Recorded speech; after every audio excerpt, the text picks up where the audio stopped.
This is OwlUp, where learning happens in minutes, not hours. For a deeper journey, explore all our courses at owlup.co. Now, let's dive in.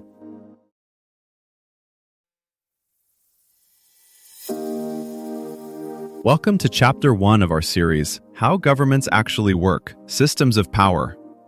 In this episode, titled, What is Government? The Basic Functions, we'll explore the essential roles that governments play in our lives. Get ready to uncover the core functions that keep societies running smoothly. Let's dive in. Someone, right now, can legally decide whether you pay tax, drive slower, or go to war, without ever meeting you. In one city, that's a mayor. In another, a king. In another, a council of elders. Same basic job, different costumes. So what is this thing we call government? Across history, people have tried living without formal rulers, small bands deciding everything face to face. That works, until it doesn't. As groups grow past a few dozen people, conflicts multiply. Who settles disputes? Who maintains roads or irrigation? Who organizes defense when danger comes from outside? Informal, we'll figure it out when it happens, stops being enough. That's when societies start building something more structured. Roles, rules, and routines that outlast any one person. Instead of arguing every time, they agree in advance. Here's who decides, here's how we'll enforce it, here's what everyone must contribute. Think of it less as one powerful figure at the top and more as a system for answering three constant questions. Who can decide for the group? How do we make those decisions stick? And what shared problems are we solving together? Zoom out from titles and ceremonies, and you notice something quieter. Every government is really a bundle of jobs that have to be done, or everything else falls apart. Protect people from violence. Keep basic order so trade and daily life can happen. Decide what happens when two claims clash over the same piece of land or money. Build and maintain the shared stuff no individual can profitably own alone, like highways or flood defenses. Like a carefully written recipe, the details vary wildly by culture, but the core steps keep reappearing because the underlying needs do.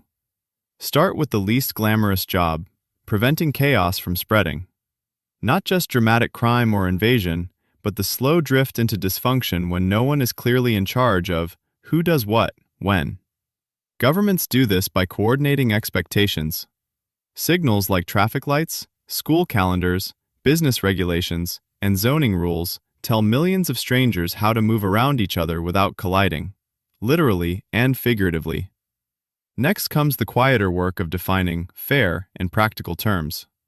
Courts and legal codes aren't only about punishing wrongdoing, they also answer routine questions. Who owns this land? What happens if a company fails to deliver? How do we handle divorce or inheritance?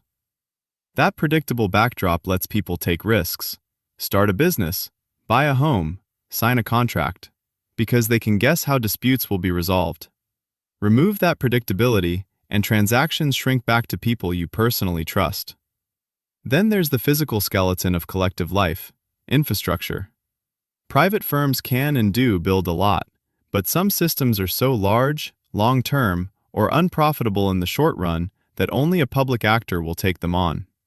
The U.S. interstate highway system is a classic case. Decades of coordinated investment that individual companies had little incentive to finance alone.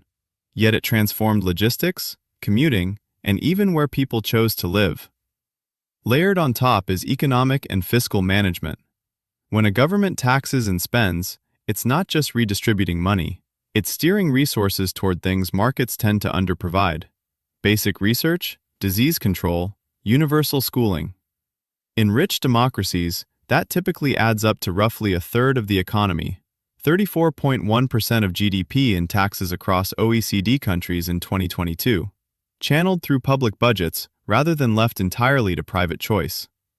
Finally, modern governments are expected to look beyond the next quarter's profits or election cycle.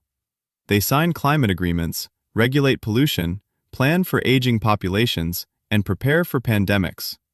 Like a long-range weather service, They scan the horizon for slow-building threats and coordinate responses that no single household or firm could organize at scale. Think of a crowded kitchen at dinner rush.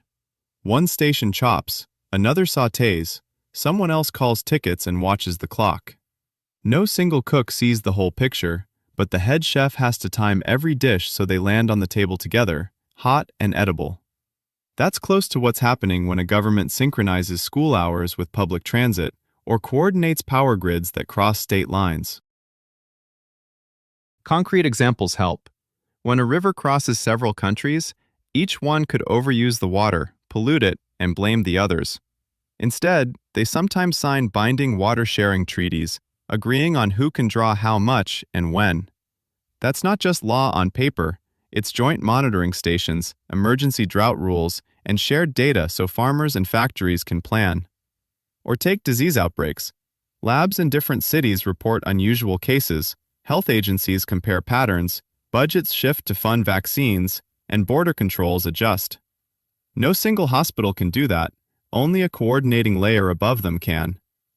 Governments now face problems that leak across borders and screens. Cyber attacks, viral rumors, supply chain shocks. None stops at a frontier sign, so the job quietly shifts from just ruling a place to managing interdependence. Expect more data sharing pacts, cross-border crisis drills, and public dashboards tracking risks. Useful, but also unsettling as sensors spread.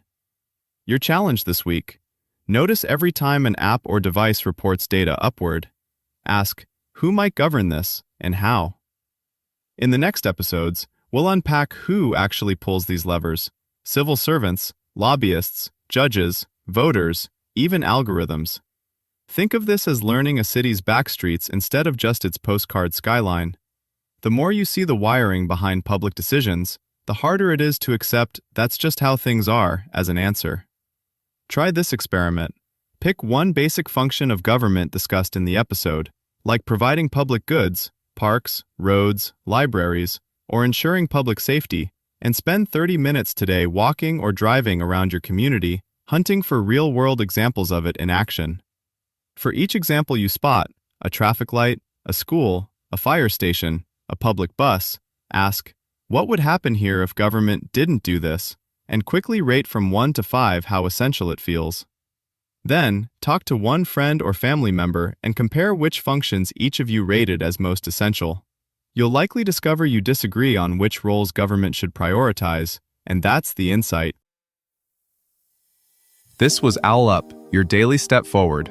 To keep learning with structured courses and more insights, go to owlup.co. Until tomorrow!